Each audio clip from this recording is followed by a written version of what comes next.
Bien, buenos días, gracias por venir, gracias por asistir a esta charla. Espero que no sea muy pesada y que no os aburra en exceso.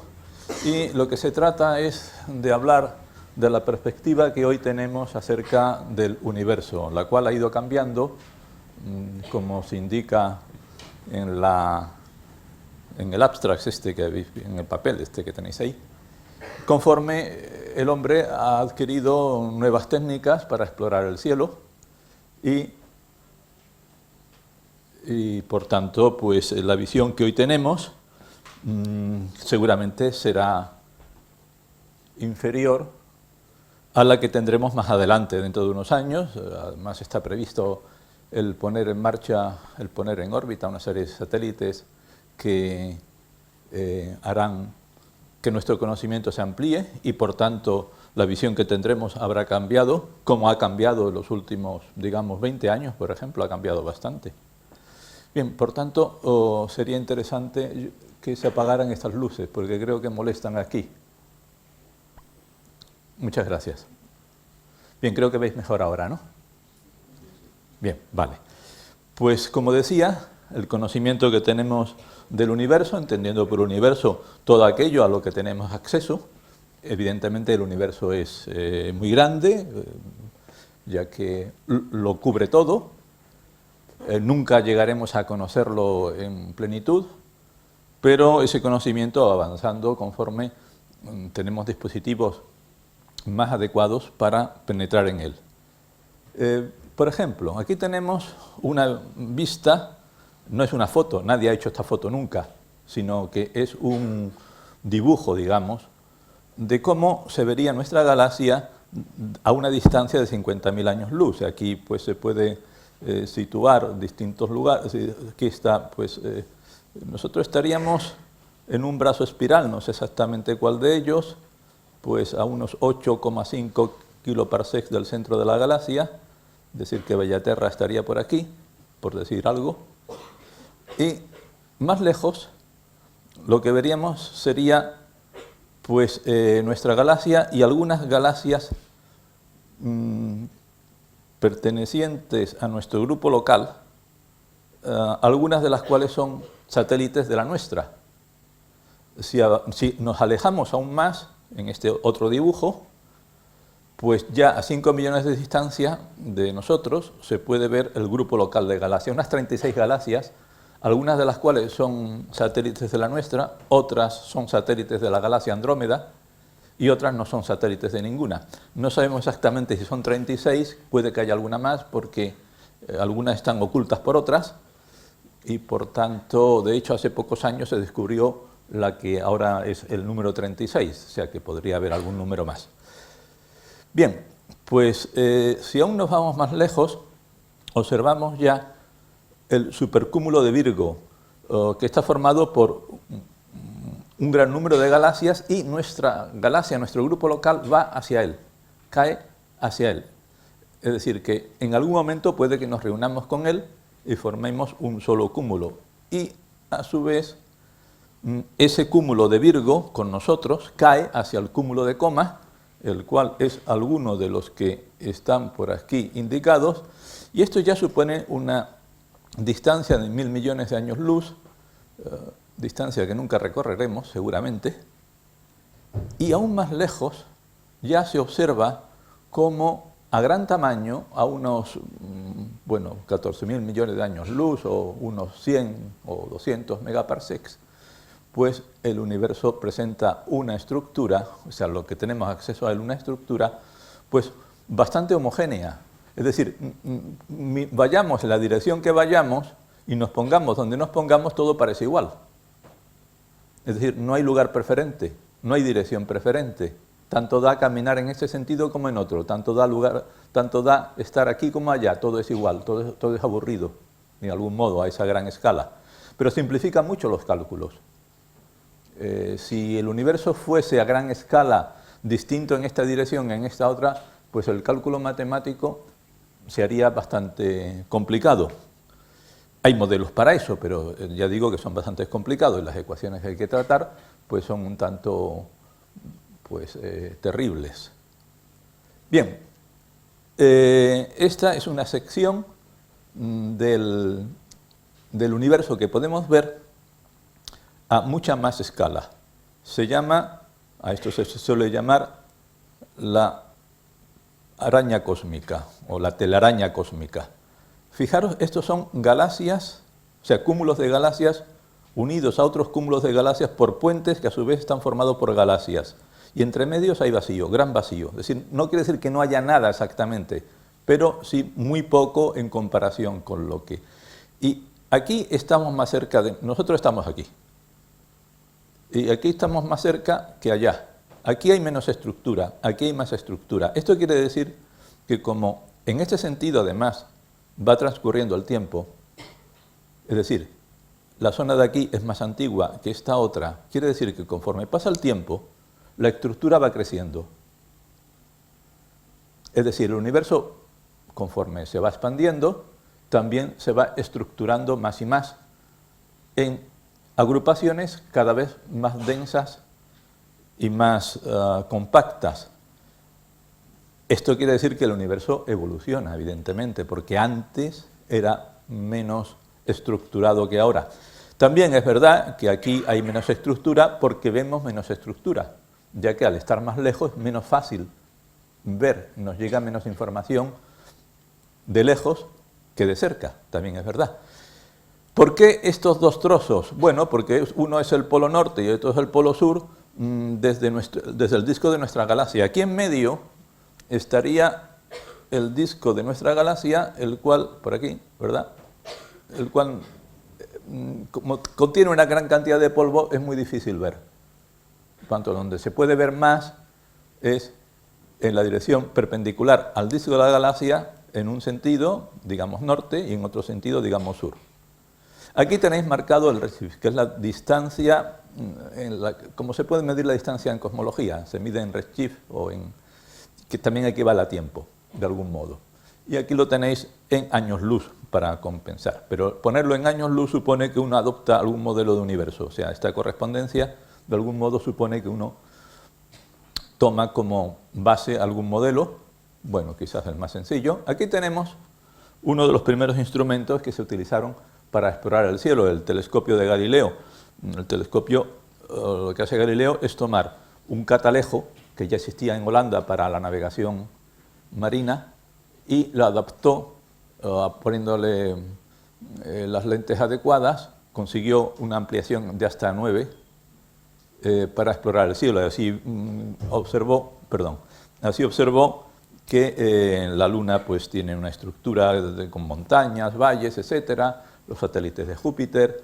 Observó que Saturno, bueno, no lo observó, observó Saturno, pero los anillos de Saturno, debido a que ese telescopio no era suficientemente potente, veía como dos lóbulos, uno a la izquierda y otro a la derecha de Saturno. En realidad lo que hay son unos anillos. Bien, este fue un comienzo, evidente, el telescopio. El siguiente telescopio, digamos, a destacar es el telescopio de Herschel, de William Herschel. Este señor que tenéis aquí y su hermana Carolina trabajaron juntos, ella le llevaba las cuentas, él era músico, pero se dedicó a la astronomía y descubrió muchas estrellas dobles, estrellas que están orbitando una en torno a la otra, bueno, en torno ambas al centro de masa común, y también descubrió, independientemente de la astronomía, descubrió la radiación infrarroja, sencillamente poniendo un termómetro al lado de un prisma más allá de donde estaba la luz roja. Vio que el termómetro se calentaba, luego también recibía energía, esa energía no era visible, o esa luz no era visible, y le llamó, como está más allá de la roja, le llamó infrarrojo. Esto fue en el año 1800, William Herschel. Bien, con ese telescopio, que era el mayor de su época, pues ya digo que descubrió bastantes estrellas dobles y también nebulosas. El conocimiento del cielo fue aumentando poco a poco y la popularidad de la astronomía creció tanto al punto de que veis aquí esta expedición para observar con este telescopio pues un eclipse total de sol. que bien, se puede observar con un telescopio, además con cuidado, porque cuando sale el sol, pues uno se puede hacer daño. Estamos en el año 1860 y por tanto un grupo de aficionados, un poco de expedición. Y aquí tenemos el telescopio Yerkes en la Universidad de Yerkes, en el observatorio de Yerkes. Ahora se utiliza como museo. La importancia de este telescopio es que lo visitó Einstein. Y fijaros cómo todo el staff, habido y por haber, se quiso hacer la foto con Einstein. En fin, ahora una foto con Einstein solamente la podemos hacer si metemos la cabeza en un dibujo, pero nada más. En aquel tiempo se podía hacer. Bien, ese telescopio se llama Yerkes porque fue Yerkes quien lo pagó. Sencillamente, el señor Yerkes, que tenía dinero suficiente para pagarse un telescopio y muchas más cosas. Bien, llegamos a 1920. Aquí tenemos dos conocidos astrofísicos o cosmólogos, como queréis llamarle en este caso, Harold Shapley y Caris. Bien, este señor es bien conocido por haber descubierto que el sistema solar no está en el centro de la galaxia, sino que ocupa un lugar separado del centro. Y esto lo hizo a base de ver la distribución de cúmulos globulares en la esfera celeste. Y vio que los cúmulos globulares se concentraban en una región que no es la del Sol, sino en la dirección hacia Sagitario, que está hacia el centro de la galaxia, hacia donde el disco de la galaxia presenta una prominencia o bulbo. Bien, él es conocido por esto y Caris es conocido porque argumentó que nuestra galaxia no era la única, sino que había otras muchas más galaxias, lo que se llama Island Universos. Mientras que Harold Shapley en eso estaba equivocado, pensaba que nuestra galaxia era la única que existía. Hay que indicar, como cosa anecdótica, que Shapley, pues, sus esfuerzos iniciales se dedicaron hacia el periodismo. De hecho, fue a estudiar periodismo a la Universidad de Missouri. Cuando llegó allí, al principio, para matricularse, le dijeron que el edificio de periodismo aún no se había construido, que vuelva usted al año próximo y ya podrá matricularse. Cuando volvió, el edificio de periodismo estaba todavía en construcción y ya no quiso esperar más, pidió la lista de temas que podía estudiar allí y empezó por el primero. El primero era antropología y no entendió qué significaba antropología. Eso le pasa a muchos periodistas. Y el siguiente vio astronomía, dice pues astronomía, y estudió astronomía. Bien, Caris estudió lenguas muertas, era profesor de latín y de griego, pero después se interesó por las matemáticas y estas le llevaron a la astronomía. Matemática y astronomía están muy relacionadas. De hecho, Galileo era un buen matemático, era profesor de matemáticas en distintas universidades de Italia y se interesó por la astronomía pues como complemento a las matemáticas. Bien, hubo el gran debate en el año 1920, en el 26 de abril de 1920, la Academia Nacional de Washington, acerca del tamaño de nuestra galaxia. Shapley decía que nuestra galaxia era mucho mayor de lo que hasta entonces se creía, y tenía razón. Y Caris decía que nuestra galaxia solamente era una entre otras muchas. Este era el punto de disputa, y parecía que Shapley se llevó más bien el gato al agua, es lo siguiente. A ver, lo explico mediante esta galaxia, la galaxia espiral M101. M por Messier. Messier está catalogada como M101 porque Messier, un astrónomo del siglo XVIII, finales del siglo XVIII, hizo un catálogo de lo que él veía con su telescopio y a este objeto, no sabía que era una galaxia, era el 101 dentro de su catálogo. Bien, pues Messier 101. Bueno, esta galaxia espiral, la observación en aquel momento indicaba que giraba a razón de 0,02 segundos de arco cada año. El argumento de Shapley era el siguiente: si gira a esa velocidad y tiene el tamaño de nuestra galaxia, entonces la periferia viaja a más velocidad que la luz. Por tanto, no puede ser de ese tamaño. Es decir, no es una galaxia externa a nosotros, sino que es una nube de gas dentro de nuestra propia galaxia, porque ha de ser mucho más pequeña. La cuestión es que más tarde se advirtió que ese dato de la velocidad de giro de esta galaxia estaba equivocado.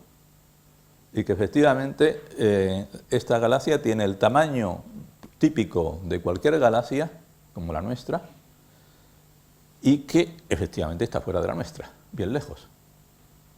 Bien lejos, bueno, relativamente lejos, porque hay otras muchas más alejadas. Bien, por tanto, en ese gran debate quedó la cosa en tablas, pero poco a poco ya la idea de que efectivamente nuestra galaxia era uno más, por importante que sea, pues fue ganando terreno, especialmente con el descubrimiento de Hubble. Pero antes vamos a ver un poco si nuestra galaxia es una más y si el aspecto del universo es homogéneo e isótropo a gran distancia, la geometría del universo se puede describir mediante esta ecuación, en la cual no voy a entrar para nada porque las ecuaciones no es lo que aquí nos interesa más. Bien, aquí tenemos lo que se conoce como desplazamiento hacia el rojo, el cociente entre la longitud de onda observada que nos viene de una galaxia lejana y la longitud de onda que emitió esa galaxia, la misma que emite el mismo tipo de sustancia en nuestro laboratorio, o sea, aquí en la Tierra. Bueno, pues esta cantidad es mayor que esta otra y eso me mide el tamaño del universo hoy frente al tamaño del universo en el instante en que esa luz fue emitida. Y la rapidez con que cambia ese tamaño del universo se conoce, la rapidez por unidad de tamaño se conoce como factor de Hubble. Bien, y el universo es de 4 dimensiones, la cuarta dimensión es el tiempo, como se puede ver en esta transparencia anterior, esta sería la cuarta dimensión, y esta parte de aquí tiene una estructura espacial que puede ser plana, que puede ser abierta, o sea, como una silla de montar, o puede ser cerrada como una esfera. No sabemos cuál es. No sabemos cuál es, aunque mucha gente opina que es plana, pero desde luego no hay ninguna prueba de ello. Hay que aplicar la relatividad general al estudio del universo a gran escala, puesto que es la gravitación la interacción predominante, no la electromagnética ni ninguna otra, sino la gravitación. Y la gravitación viene bien descrita por la teoría no ya de Newton, sino a gran escala por la teoría de Einstein, que se basa en que el llamado principio de equivalencia, que nos dice que cualquier campo de aceleración puede ser sustituido por uno cualquier campo de gravitación puede ser sustituido en un entorno pequeño por un campo de aceleración. Esto es lo típico, si vais en un ascensor y se rompe el cable, no podéis distinguir si vais acelerado o es que estáis atraídos por la... O, por ejemplo, si en un ascensor se rompe el cable y caéis libremente, ojalá nunca ocurra, y soltáis una moneda, esa moneda se queda ahí, porque ya está cayendo. Bien, el principio de covarianza, que nos dice que las ecuaciones de la física se escriben igual en cualquier sistema de referencia, es decir, que cambio de sistema de referencia, pero para eso hay que escribirlo en forma tensorial, y el límite newtoniano, quiere decir que cuando vamos a baja velocidad y a poco campo gravitatorio, escaso campo gravitatorio, tenemos que recuperar las ecuaciones de Newton, que sabemos que funcionan bien a nivel del sistema solar. Bien, pues esas ecuaciones son bien complejas y se puede resumir la teoría de Einstein en esta frase de Wheeler: el espacio le dice a la materia cómo se ha de mover y la materia le dice al espacio cómo se ha de curvar. Hay un interplay entre espacio y materia, esa conexión que vio Einstein, que fue genial, ciertamente, que son dos entidades, de acuerdo, muy distintas, pero una necesaria a la otra. Bien, entonces, en el universo que propuso Einstein es un universo que no funciona, porque él, en aquella época, 1915 y 1916, pues se suponía que nuestra galaxia era la única y que además pues el universo pues no aumentaba de tamaño ni disminuía, por tanto era estático. Eso lo llevó a escribir las ecuaciones que veis aquí e introducir ese término, que se conoce como constante cosmológica, pero poco más tarde se vio que ese universo era inestable. Cualquier perturbación hacía que tuviera que dejar de ser estático, por tanto no funcionaba.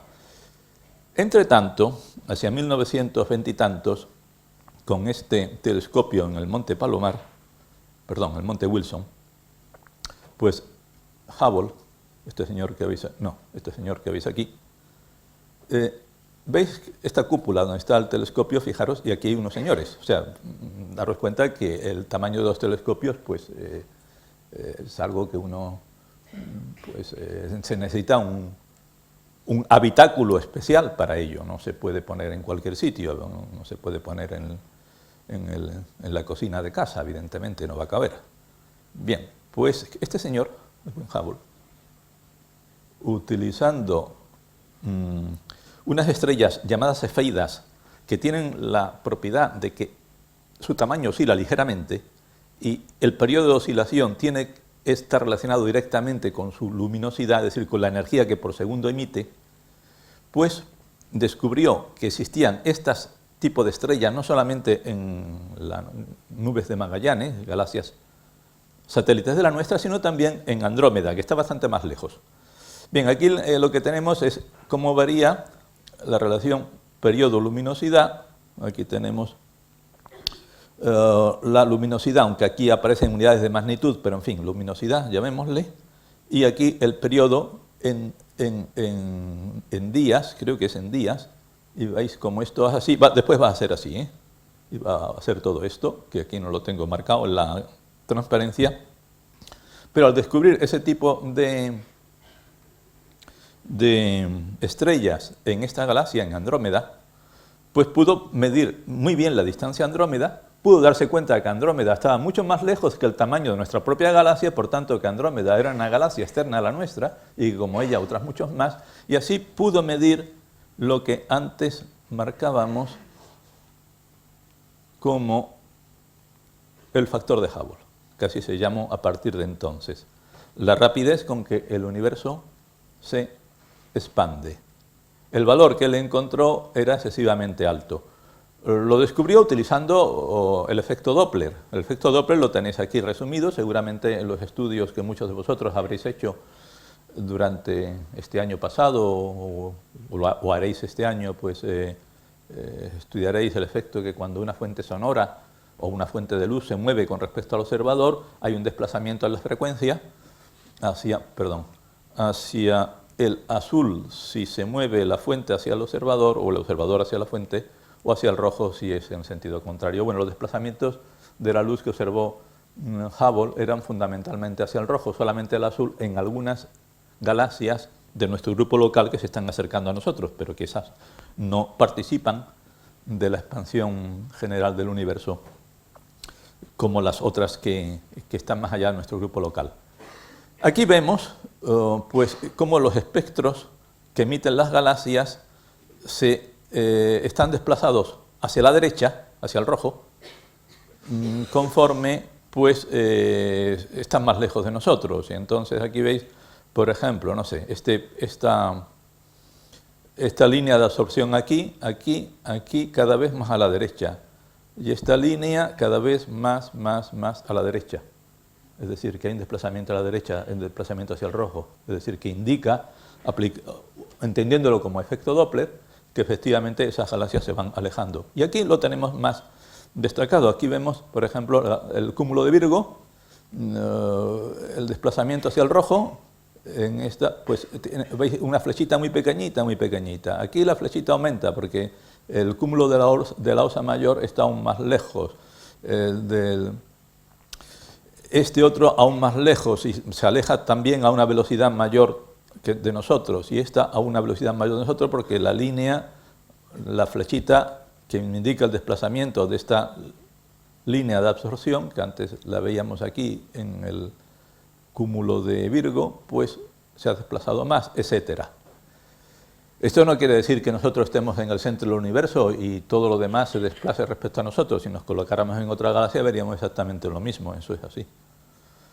Bien, pues La relación velocidad-distancia que encontró Hubble fue esta, una relación lineal.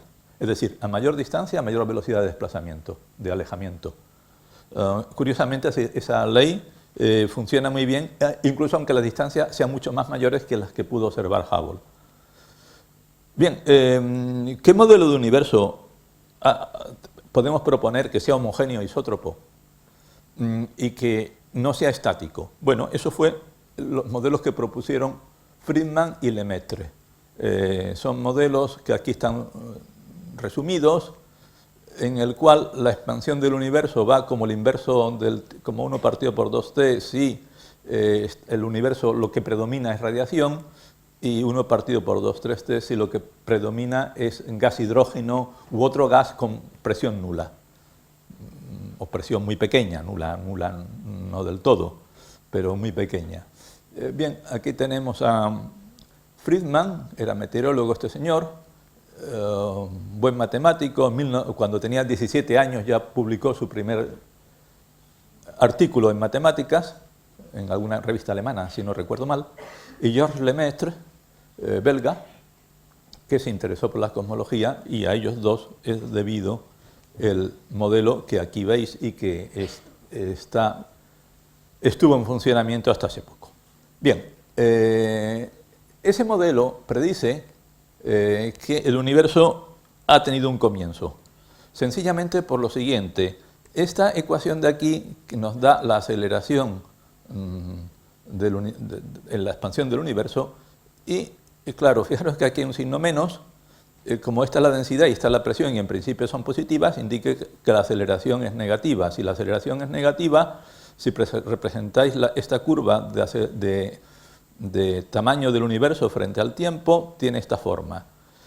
Puede razonarse que si en el caso extremo de que esa aceleración es muy pequeña, lo tomásemos 0, pues el tiempo transcurrido sería esto. Por tanto, como en realidad ha habido alguna aceleración negativa, la edad del universo hoy tendrá que ser más pequeña que el inverso del valor que hoy tiene el factor de Hubble.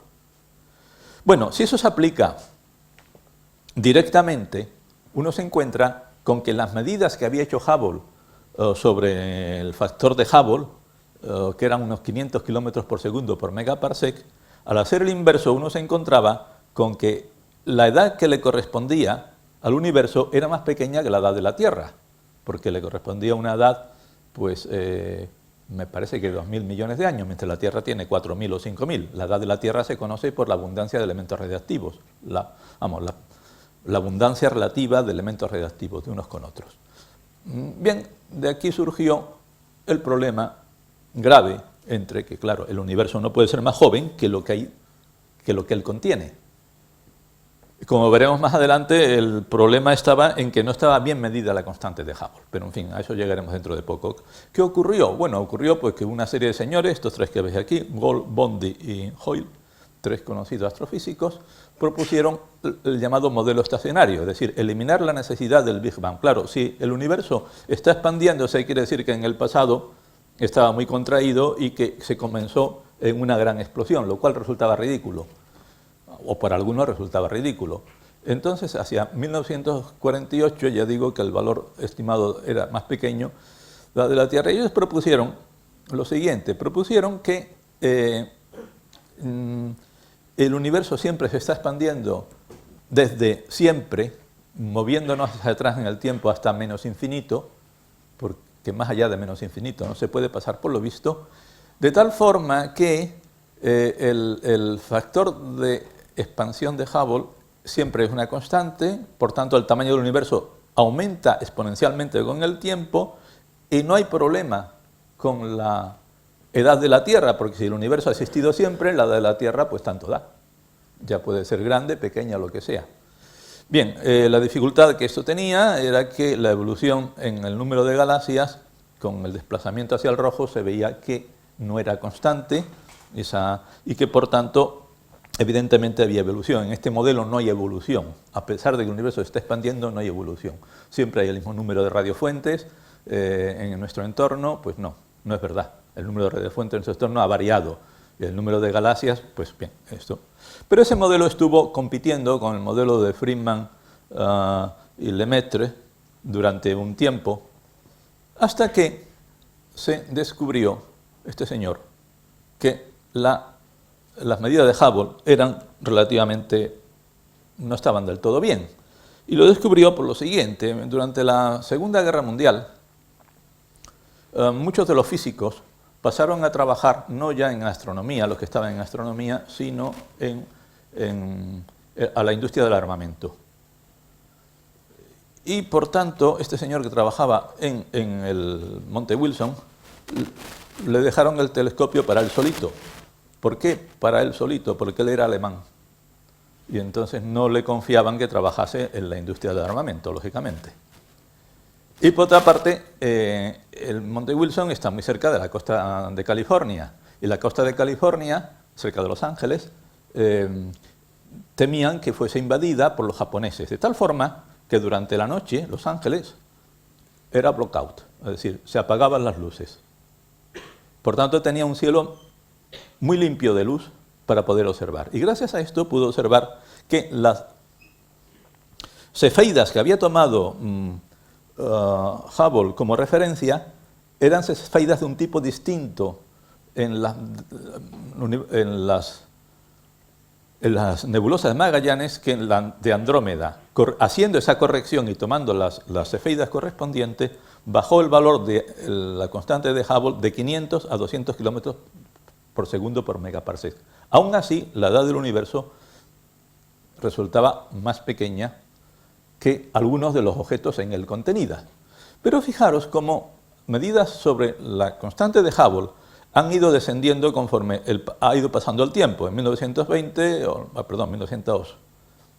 y tantos, pues eran de este valor, de unos 500, y poco a poco va convergiendo hacia el valor que más o menos hoy se acepta, el cual está en unos 70 kilómetros por segundo por megaparsec. Aquí tenemos un gráfico de la velocidad en kilómetros por segundo y h sub 0 es la pendiente de esta línea. Bueno, y aquí según la distancia en megaparsec, pues vemos que o está entre 65 o 39. De hecho, esto ha sido medido con más precisión por el telescopio espacial Hubble, y hoy el valor más aceptado está entre estos valores. Algunos dirán que no, que es 69, otros dirán que es 71, pero en fin, entre esos valores. Sería una sorpresa grande que fuese mayor de 74 o que fuese menor de 68. Pero en fin, eso está debatido todavía. Con una gran exactitud no se puede determinar porque depende de muchos valores. De tal forma, veis aquí que el valor de la constante de Hubble ha ido decreciendo conforme el universo se expande. Aquí tenéis el redshift. A mayor redshift, más joven es el universo. A menor redshift, más joven. Este es el momento presente. Bueno, pues fijaros que las medidas tienen barras de error grandes porque, bueno, no es fácil hacer las medidas, pero van así. Y estas líneas de trazo corresponden a distintos modelos de tipo Friedman-Lemaitre. Es decir, que efectivamente va descendiendo. Bueno, pues aquí tenemos un siguiente paso, que es el descubrimiento de la región de fondo de microondas. Aquí tenemos a dos radioastrónomos que descubren por casualidad la existencia de ese... Y están, bueno, en este sitio que están es en el radiotelescopio que utilizaron. Un radiotelescopio que se empleó para seguir el satélite ECO, satélite de comunicaciones, que después se abandonó, y que estos señores pues dijeron, bueno, pues si no sirve para esto ya, no lo utilizáis para esto, dejádmelo a nosotros, que vamos a explorar el centro de nuestra galaxia. Querían explorar el centro de la galaxia. Pero se encontraron a la hora de de calibrar a cero el radiotelescopio, se encontraron que no lograban calibrar a cero, porque claro, lo que había era un ruido de fondo, que era la señal de la región de fondo de microondas. Bien, aquí, si evidentemente esa radiación ha estado siempre, y el universo ha sido más pequeño, digamos así, en tiempos pasados, lógicamente esta radiación era más caliente antes, porque estaba más comprimida.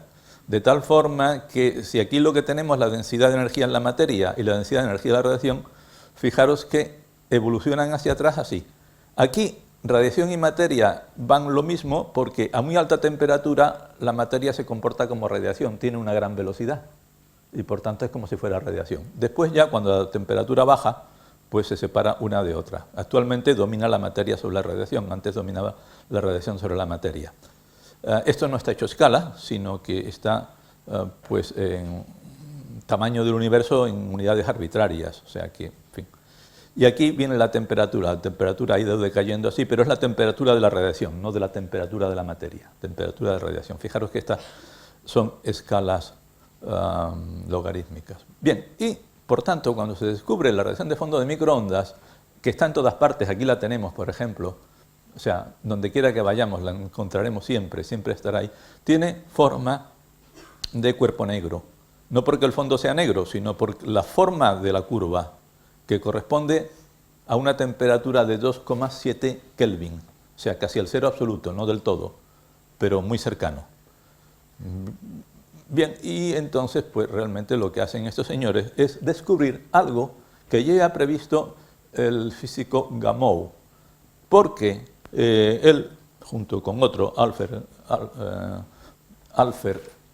pues predijo que los elementos primigenios se produjeron muy poco después del comienzo de la expansión, muy poco después del Big Bang, aunque esa palabra a mí no me gusta, pero es la que se utiliza.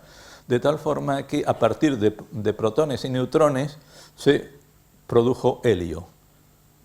Y se produjo helio de tal modo que el 75% de la materia bariónica del universo es hidrógeno, bueno, protones, y el 25% es helio. Esto me indica, debido a esta reacción que veis aquí, que la cual hay una temperatura por encima de la cual la reacción inversa se produce, pero no, y también la directa. Esto me indica que hubo un pasado en el universo en el cual la temperatura era al menos esta, y por encima de esta, desde luego. Es decir, ¿esos fotones dónde están? Pues esos fotones son los que están en la radiación de fondo de microondas, justamente. O sea, Gamow predijo esto. Y fue descubierto casualmente, ya digo, por estos señores, Wilson y Penzias y Wilson, en 1965.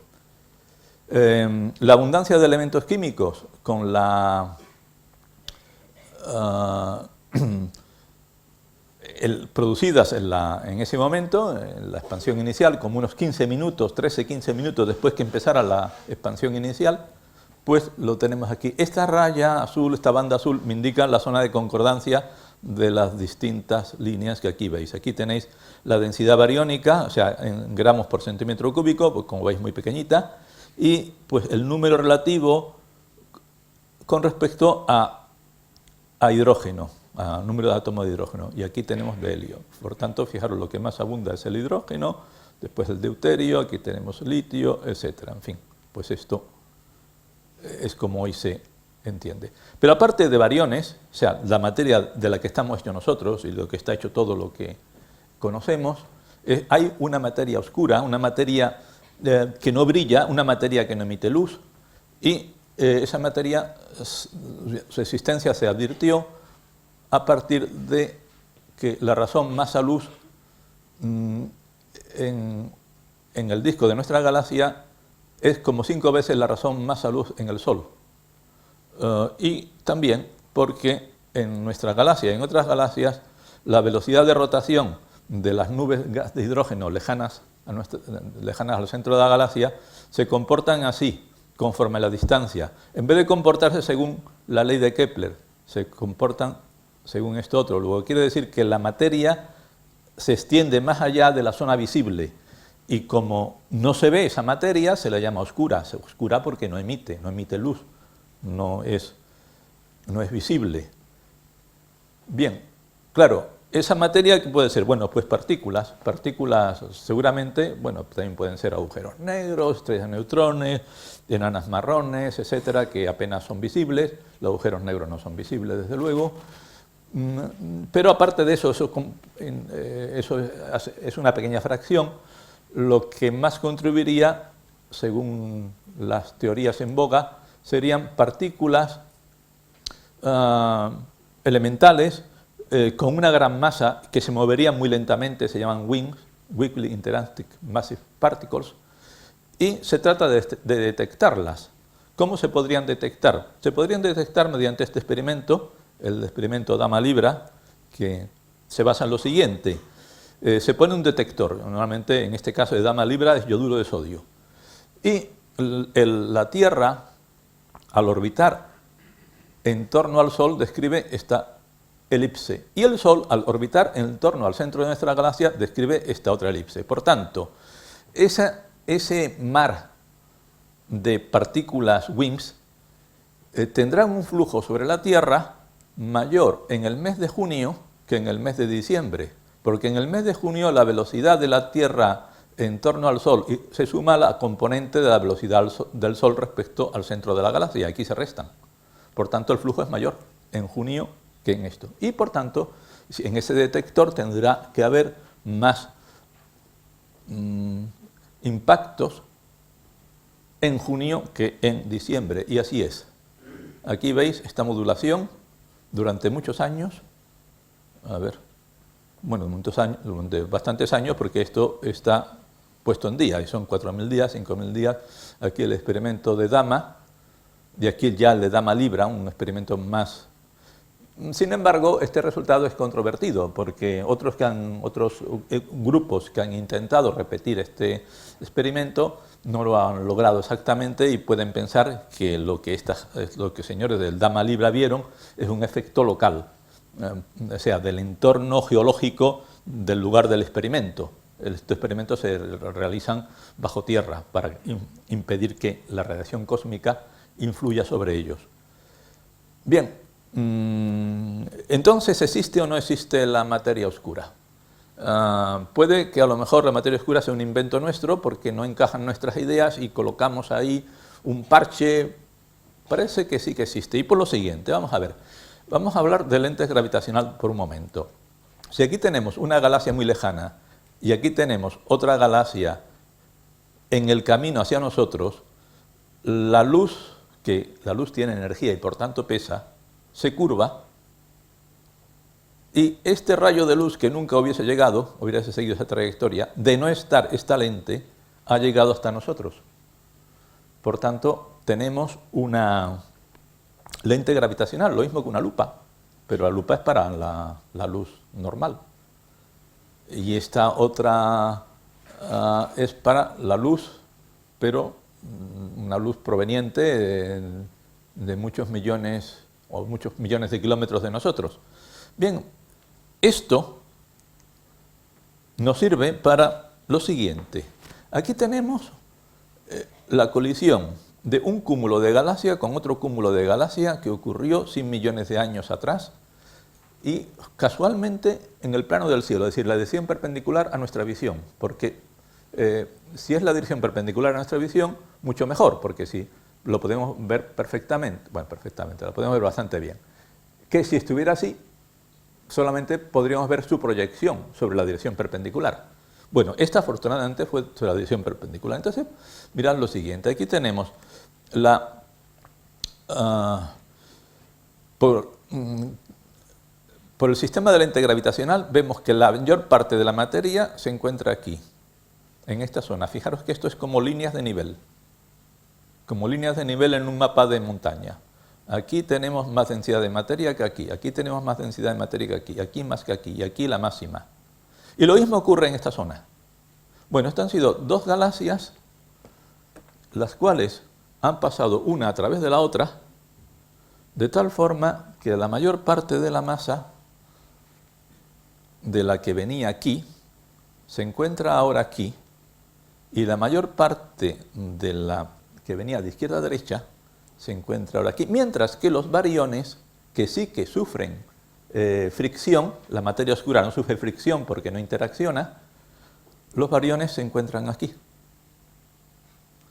Estos son los bariones de la galaxia que va de izquierda a derecha, y estos son los bariones de la galaxia que va... Es decir, los bariones de una y otra friccionaron entre sí, y al friccionar entre sí, pues ese rozamiento les hizo retrasarse con respecto a la materia que no interacciona y por tanto se han separado. Bien, este par de imágenes sostienen, apoyan la idea de que efectivamente esos WIN realmente existen y que en este caso están aquí y están aquí. Normalmente los WIN están también con los bariones, pero en menor proporción, claro, y en el caso de nuestra galaxia, sobre todo en el halo de nuestra galaxia, y que también pasan por la Tierra. Lo que pasa es que como no interaccionan, o interaccionan muy poco, pues no se les advierte. Bien, volvamos a la diapositiva que pusimos antes. Aquí tenemos la distribución de materia a gran escala. Bueno, esto nos quiere decir que si nosotros estudiamos la probabilidad de que si tengo una galaxia aquí, también tenga otra galaxia aquí, o sea, estoy aquí y miro a ver qué probabilidad tengo. Bueno, pues si yo hago ese estudio, un estudio estadístico, y no lo digo solamente para este punto, sino para todos los puntos, encuentro una distribución de materia que tiene que ajustar con los modelos de Friedman-Lemaitre, etc. Bien, otro tema relacionado con esto son las fluctuaciones de radiación de fondo de microondas descubierta por este satélite, por el satélite COBE. Bien, entonces el satélite descubrió que el espectro de la radiación de fondo de microondas no es exactamente térmico, sino que presenta pequeñas fluctuaciones en temperatura al pasar de un punto a otro. Y esto lo vio COBE con este dipolo y también con este cuadrupolo, visto por el satélite COBE en 1990 y algo, no recuerdo bien, 92 o 93, no recuerdo bien, y ya visto por el satélite Planck, que se puso en órbita hace pocos años, vemos la esfera celeste como no es exactamente uniforme, no es exactamente del mismo color. Hay zonas más azules, más claras, y zonas más rojas o más amarillas. Bueno, la diferencia de temperatura entre aquí y aquí es del orden de la 100 milésima de Kelvin. Del orden de la 100 milésima de Kelvin. Pero esas pequeñas diferencias de temperatura son fundamentales, porque si no los hubiese, no habría forma de explicar por qué existen las galaxias, puesto para que existan las galaxias tiene que haber habido, de algún modo, por algún procedimiento, unas pequeñas diferencias de densidad de un punto a otro. Y si aquí tengo más densidad que aquí, la materia se irá acumulando aquí y finalmente se producirá una estrella, un cúmulo de estrellas o una galaxia. Y si no, no hay forma de explicarlo por atracción gravitacional, que es lo normal. Bien, estas son las anisotropías. Aquí se ven las anisotropías observadas por el satélite Planck de la región de fondo de microondas con la resolución de 1 minuto. Quiere decir que el satélite mira hacia aquí y mira hacia aquí, separados las dos direcciones, 1 minuto de arco. Y lo ve aquí y aquí y aquí y aquí en todas partes del cielo. Y recorre todo el cielo y hace todas las posibles combinaciones y resulta este mapa. Y también resulta este satélite Planck que se lanzó, ya veis, en esta fecha, recientemente. Y aquí tenéis otro instrumento que ayuda a Planck a conocer bien la anisotropía de fondo de microondas, que es en un radiotelescopio situado justamente en el Polo Sur, en la estación del Polo Sur. Radiotelescopio que también está observando en la zona milimétrica y submilimétrica de la radiación de fondo de microondas. Bien, la radiación de fondo de microondas presenta anisotropías que se explican porque los fotones que la constituyen estuvieron conectados a los positrones y a los bariones, de tal forma que hacían unos conectados con otros, los bariones tratan de unirse, pero los fotones están entre medio y actúan como muelles que los separan. Es decir, que hay momentos en que cuando está muy comprimido la temperatura aquí es mayor y cuando están separados la temperatura es menor. Bien, esto se observa, sigamos aquí, este es un dibujo semejante al anterior, pero aquí ya podéis observar estos picos que corresponden a mayor o menor concentración de fotones y por tanto de temperatura. Y aquí lo que tenemos es este medidas que se han podido hacer a partir de este mapa. Medidas, y aquí aquí me indica el ángulo, no directamente me indica el ángulo aquí, bueno, el ángulo está aquí arriba, ¿verdad? Bueno, y esto a 200, esto es 200 aproximadamente, corresponde a este pico. Este pico es el pico acústico en el cual la última gran compresión. Después ya la materia y la radiación se separaron y esa radiación ha podido viajar hacia nosotros y la hemos podido detectar. Ya digo, con el satélite COBE, con por supuesto con Planck y con algún otro satélite y algún otros radiotelescopios anteriores a ellos. Bien, entonces la línea verde que aquí veis es la línea verde correspondiente a los modelos cosmológicos más en boga. Aunque aquí hay esta caída que no está bien explicada. Pero en fin, eso es una cuestión que ya se resolverá si es posible. Aparte de ello, hoy nos encontramos con que el universo se expande, no solamente se expande, sino que además se expande cada vez más deprisa. Es decir, las galaxias o cúmulos de galaxias se separan unos de otros cada vez más rápidamente. ¿Cómo es eso posible? Bueno, en primer lugar se descubrió que las supernovas, o sea, explosiones de estrellas enanas blancas, muy lejanas a nosotros, están más lejos de lo que se esperaba.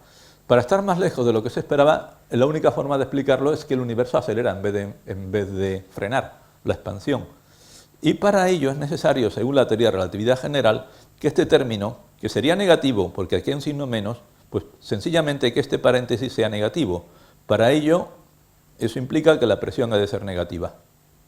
Al menos menos un tercio de la densidad de energía. Claro, materia con presión negativa pues no es muy conocida, pero en el laboratorio se puede montar situaciones, por ejemplo la cavitación en hidrodinámica es conocida como se producen presiones negativas, pero son de orden pequeño, no del orden de la densidad de energía, que eso es enorme.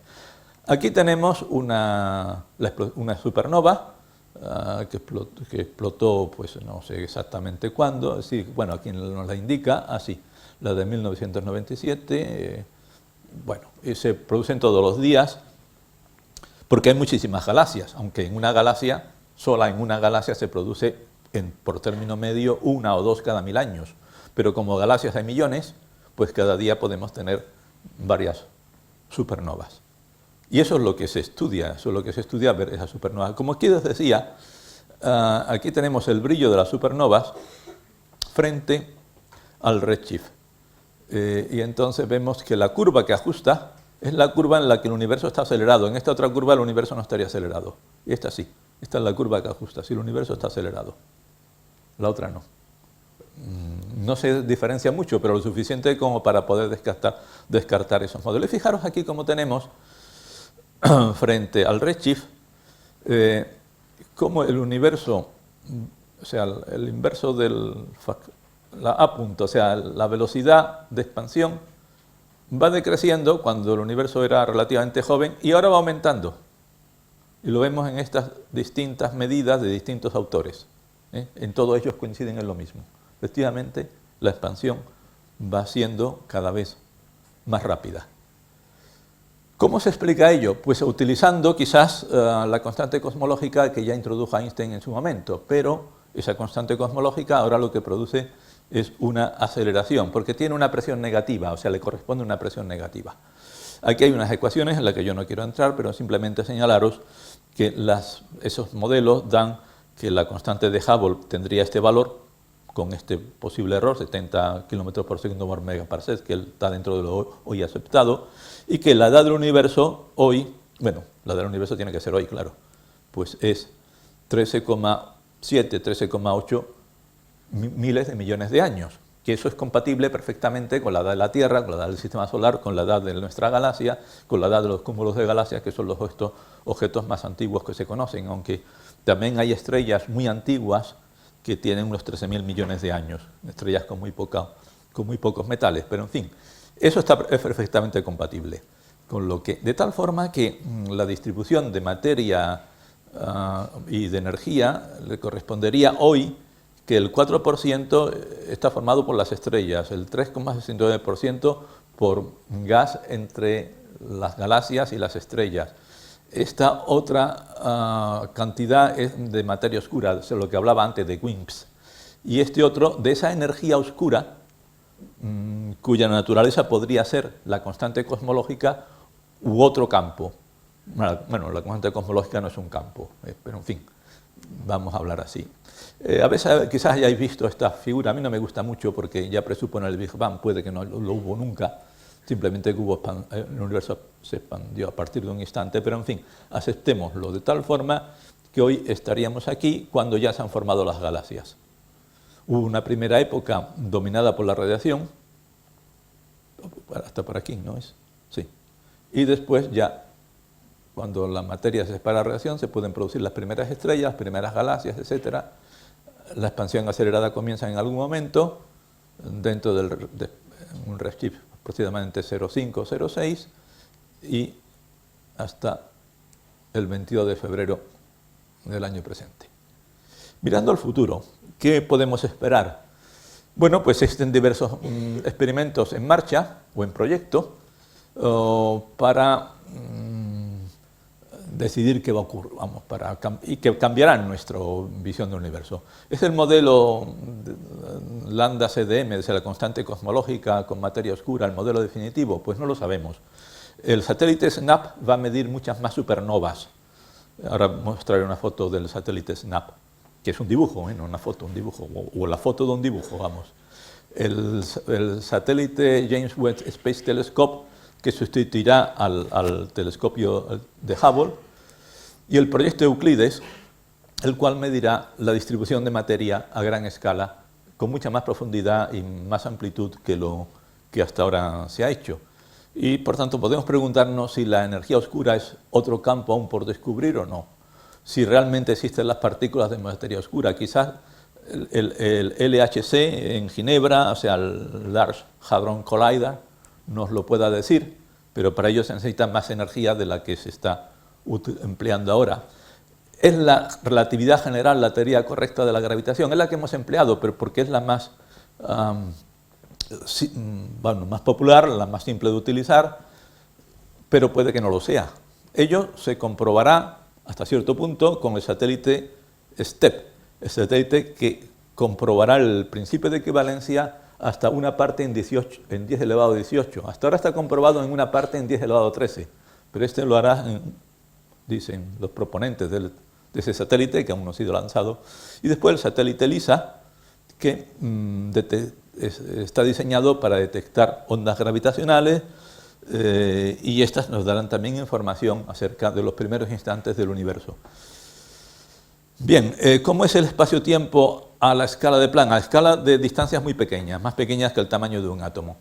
Bueno, pues para ello está proyectado el Very Large Telescope Interferometer, después veremos una imagen, un dibujo de ello, en el cual se podrá ver si el espacio-tiempo es realmente continuo o discontinuo, como formado por átomos.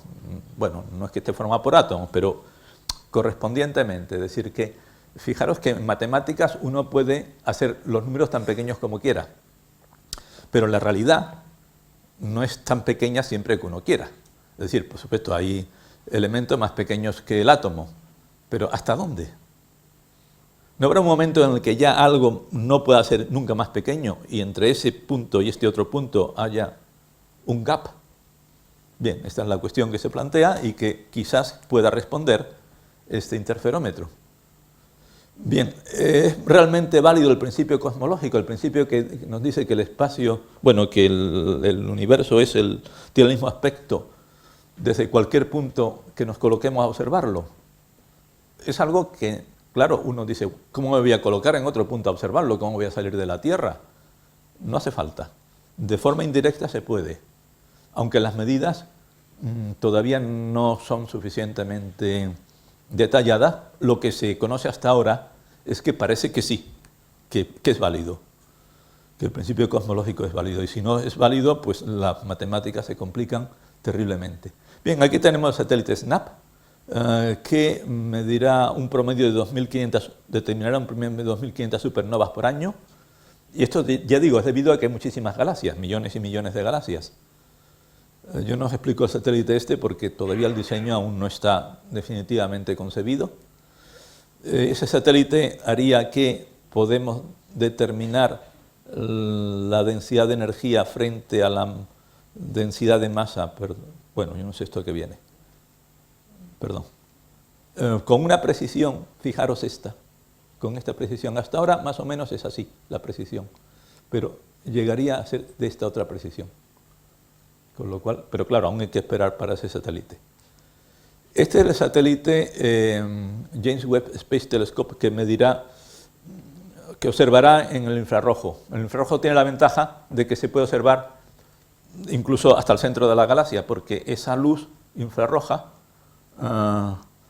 es una longitud de onda grande y por tanto se ve poco alterada por la presencia de polvo o gases que desviarían esa luz de la dirección hacia nosotros. Hacia nosotros, hacia el telescopio, porque el telescopio estará en órbita. ¿Por qué en órbita? Porque la atmósfera es un estorbo para esto, sobre todo por el vapor de agua. Bien, aquí es un esquema del acelerador en Ginebra, del Large Hadron Collider, y este nos permitirá posiblemente determinar si esos WIMPs existen y cuáles son. O sea, la naturaleza concreta de esos WIMPs. Este es el satélite STEP, el cual será como una especie de torre de Pisa, pero más perfecta. O sea, el experimento de la torre de Pisa, en el cual se dejan caer distintos cuerpos y tanto da que dejes caer un guisante como un elefante, ambos llegan al suelo a la vez, cosa que nunca hizo Galileo. Lo que hizo fue planos inclinados, trabajó con plano inclinado pero no a la torre de Pisa. Supongo que subió a la torre de Pisa alguna vez, pero fijaros que subir cuerpos pesados hasta aquí arriba, supongo que trabajó con planos inclinados, no con la torre de Pisa. Pero bueno, la leyenda popular dice esto, y este satélite sería como la torre de Pisa, moderna. Y puede determinarlo en un factor de 10 elevado a 18, o sea, 1 entre 10 elevado a 18, por tanto, la precisión es enorme. Si el principio de equivalencia podría fallar a ese nivel, pero en fin. Bien, y después el satélite LISA, que estaría en órbita en torno al Sol. Estaría formado por 3 cuerpos, separados una distancia de uno a otro, me parece que de 1.000.000 de kilómetros o así. Y si viene una onda gravitatoria aquí, pues evidentemente esa onda gravitatoria va a perturbar a los sensores en uno y en otro simultáneamente, porque la longitud de onda es mucho mayor que la distancia entre ellos. Y si la señal es sentida simultáneamente por 3 de ellos, efectivamente se trata de una onda gravitatoria. Todo lo demás claramente se puede descartar y se podrá medir la frecuencia de esa onda, etc. Y se podrá conocer también la dirección, ya que se tratan de tres módulos, se podrá determinar la dirección de donde procede e identificar la fuente que originó esa onda. Bien, aquí tenemos el que os decía antes, el Very Large Telescope Interferometer, que son varios telescopios, lo cual si el frente de onda que nos llega de, no sé, de muy lejos, es perfectamente regular, no como aquí tiene estas pequeñas irregularidades. Estas regularidades indicarían que el espacio-tiempo no es continuo, sino que es discontinuo, como la materia es discontinua. Ocurriría exactamente igual. Bien, esto es lo que nos descubriría, pero eso está por hacer. Los datos de tamaño, etcétera, fijaros que no hace falta mucho, no es muy caro este experimento, solamente 4 telescopios. Esto es mucho más barato que poner un satélite en órbita. Poner un satélite en órbita es caro, sobre todo si el primer lanzamiento falla. Bien, después de todo esto, resulta curioso echar la mirada atrás y fijaros en esta frase de Lord Kelvin, hacia 1900. Nada hay nuevo que haya que descubrir en física. Todo lo que queda por hacer es medidas cada vez más precisas. Frase de 1900, que supongo que no se habrán puesto en la lápida de su tumba, pero que no. Pero en fin. Bien, y bueno, este señor aparece aquí en un billete de 100 libras porque la verdad es que se hizo bastante rico, ya que él fue un empresario, aparte de ser catedrático en la Universidad de Glasgow, fue un empresario que se encargó de la construcción, bueno, para la construcción está bien empleada aquí, pero en fin, no se me viene otra a la cabeza, de los primeros cables submarinos que unieron América con Europa para la comunicación telefónica y etcétera. Y con eso, pues este señor pues, ganó unas cuantas libras.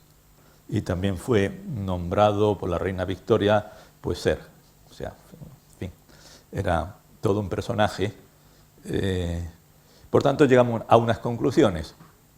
O sea, en este momento estamos viviendo la mejor época de la cosmología, debido a que, hasta ahora, claro, esperamos que la siguiente sea aún mejor, debido a los instrumentos que disponemos ahora, comparar el telescopio de Galileo con los radiotelescopios que tenemos ahora, los satélites, etc. Bien, el advenimiento de una gran abundancia de datos de notable calidad permite sospechar que nuestra visión del universo va a cambiar, porque cada vez que tenemos datos más precisos y más abundantes, evidentemente las cosas no son iguales. Evidentemente esto también ocurre cuando uno va al médico y le hacen más tests, ¿verdad? Que uno le calcula más exactamente los meses que le quedan. Esto es así. Bien. Y, bien, por otra parte hay que decir que la evolución del universo es incierta, pues predecir es muy difícil, especialmente el futuro, como habréis visto, ¿verdad? Y al avanzar en cosmología más lentamente que las otras ciencias de su entorno, no se ha atrevido a decir que estamos aún en la infancia de la cosmología, a pesar de que llevemos pues, años desde quizás los primeros astrónomos que empezaron a mirar el cielo sin telescopios y a situar estrellas y tal, como pues, Hiparco, etcétera, pues en fin. Bien, y por último tenemos esta foto de Sitter, un conocido cosmólogo, que nos advierte de que en cosmología hay que extrapolar y que la extrapolación es un proceso bastante arriesgado.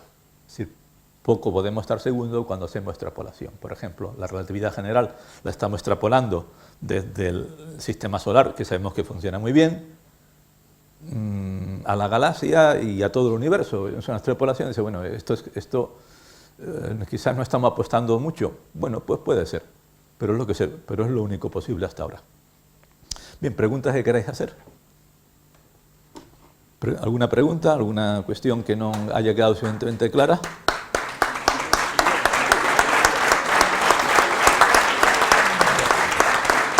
Gracias.